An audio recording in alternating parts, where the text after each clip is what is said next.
It's good, YouTube. Next level Yu-Gi-Oh! Back again with part 3 of my Yu-Gi-Oh! Story. Uh, Apologize for not putting up a video yesterday, but I was busy. Today I think I'm going to go to King's Games again, and I'll try and get some duel videos there of people playing. But I'm going to get started with this because I want to finish it up, and I've been looking forward to doing part 3 of this. So where we left off, I had sold everything pretty much after scrubbing Baltimore, and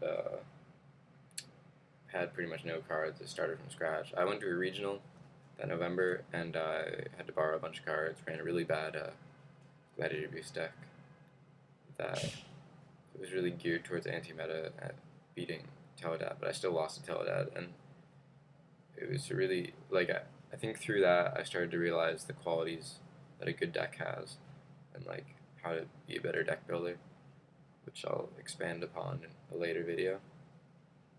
But then during Teledad format, I didn't really play at all in real life because I went away for a semester and I didn't have any cards. Like I said, I didn't feel like spending $1,000 on a deck.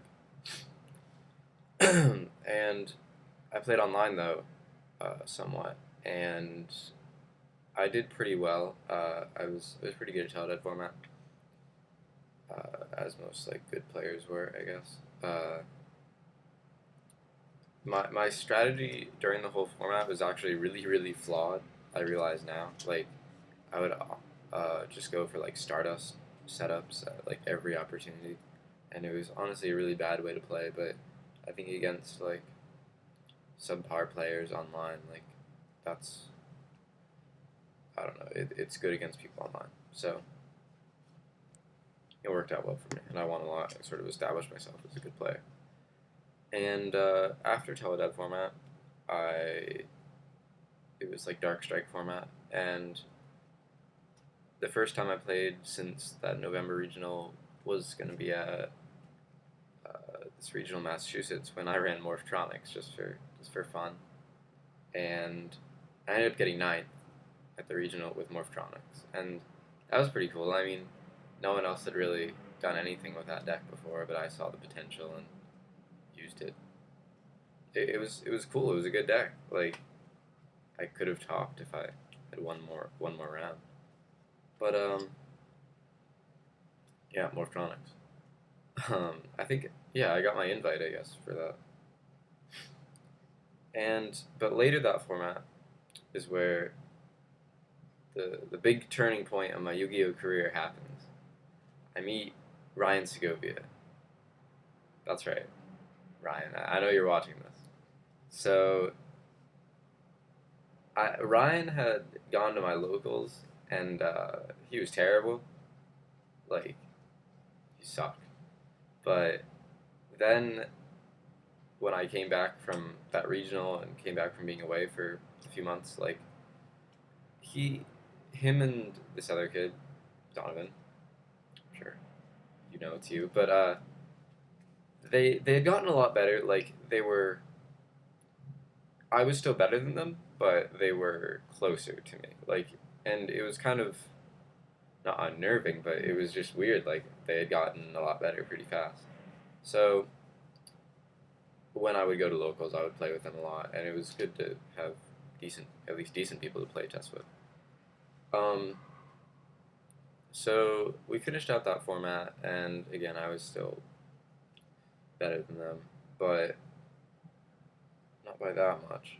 And then at the start of the next format, I started off strong. I was doing pretty well. I made a really good deck, Cyber Valleys and Chaos, and then for the first few months, again, I was still better than them. But then in November or something, I remember going to the sneak preview, and then I lost to Ryan, and that loss was just sort of, it was the loss, but it was also the way I lost.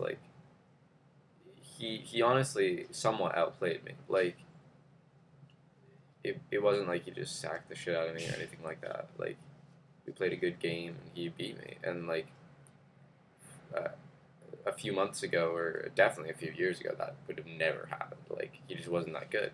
So he had obviously improved. And to me, it was a little bit upsetting just because like, oh wow, I should really be beating this guy. Like what's going on? Like why is he getting so much better than me? But it was also kind of cool because I think definitely in part to my help, not to take credit, but I think that's part of the reason why he improved. But yeah, it's cool to watch someone like just get better in a game like this. Um, and so then zombies came out, like Brionac and all those cards that made zombies a lot better. And Ryan built his zombie deck, and I think I kind of took a break for like a couple weeks or a month or something. But when I came back, like, or when I was playing a lot again, this was like December, and uh, Ryan was a lot better than me. Like, he was really good at that format, and just better than me at that time. But eventually, after watching him at locals and playing with him a few times, like, I started to see some of the things that he did that were the reasons why he was winning. For example, he uh, wouldn't go for a game if there was a possibility they could have gores, which sounds kind of stupid, but I'll expand upon that in a later video. It's really important, and really important to sort of me improving. Like, that was a major turning point for me when I sort of realized that he was doing that. And, yeah, so then, but after I realized that, then we were about equal. Like, he might have still been a little bit better than me, but it was sort of negligible. Like, this was, so, like, at the end of December, by the end of December, I'll say, or even mid-January, we were about equal. And at that point, I built, like, an absolute zero deck, and, we were both sort of tearing up, like, the online war section. Like, we were really good. Like, I ended up going 30 and 10, that format. 75% win ratios. Not great, but in a game like Yugioh, it's pretty good. And Ryan went like, he went like 130. I think he won 100 war duels and lost 30. Something like that.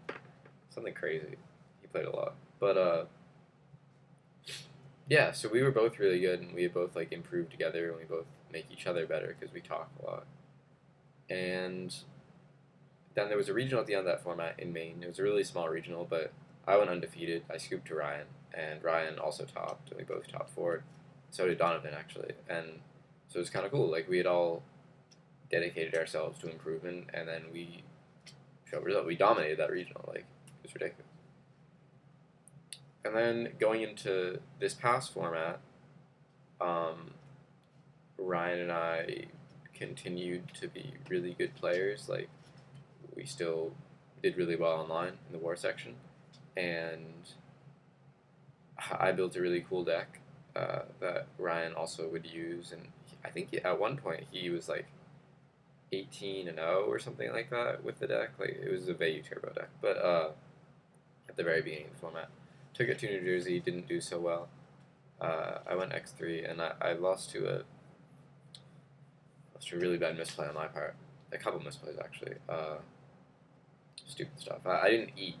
That's the biggest thing. You gotta eat at your Yu-Gi-Oh tournaments. Keep your strength up. Keep your dueling prowess. I have like a minute left. I gotta finish this off. So,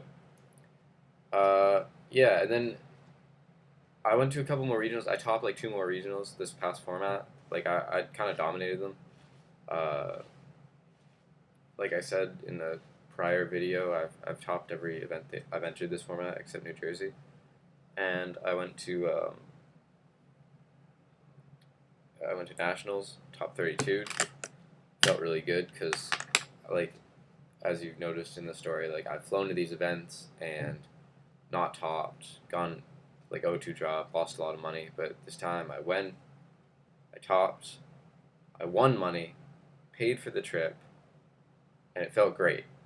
and I hope to do it again. And that's where I'm going to end the video. Good night, YouTube.